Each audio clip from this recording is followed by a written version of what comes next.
அம்மாக்கு பார்த்த delivery doctor தான் எனக்கு பார்த்தாங்க. அண்ட் அதே பீடியாட்ரிஷியன் தான் எனக்கும் என்னோட பையன் டெலிவரி. அண்ட் அதே அனஸ்தீஷியா மைத்திலி மேம் தான் என்னோட பையனுக்கும் அனஸ்தீஷியா. 20 வருஷம் கழிச்சு சேம் அதே 25 இயர்ஸ்க்கு அது இயல்பா இருந்துச்சு. இயல்பா இருந்துச்சு. 25 இயர்ஸ்க்கு அப்புறம் அதே டீம் வராங்க.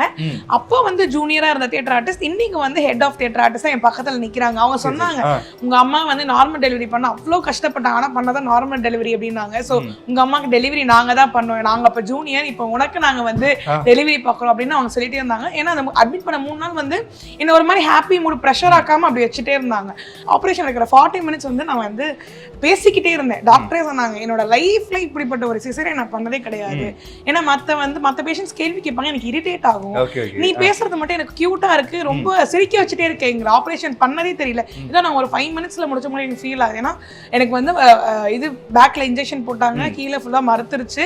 அண்ட் வந்து திருப்பியும் ஸ்டிச் போறதுக்கு ஸ்டெடேஷன் கொடுக்குறாங்க. நான் மயங்கல, நான் பாட்டு சிரிச்சுக்கிட்டு பேசிக்கிட்டு நான் சொல்றேன் டாக்டர் கிட்ட, நல்லா ஞாபகம் இருக்கு மேம், இனிமே அடுத்த ஆப்ரேஷன் உங்களுக்கு டென்ஷன் அதெல்லாம் சொல்லுங்க மேம், நான் வந்து தியேட்டர்ல இருக்கேன், உங்களை வந்து பேசி சிரிக்க வைக்கிறேன், நீங்க பயப்படாதீங்க அப்படின்னு. அவங்க சொல்றாங்க ஓ நீ அவ்வளவு பெரிய பொண்ணா, சரி சரி நான் சொல்றேன். அந்த ஒரு 40 மினிட்ஸ் வந்து ரொம்ப ஹாப்பியா தான் போச்சு.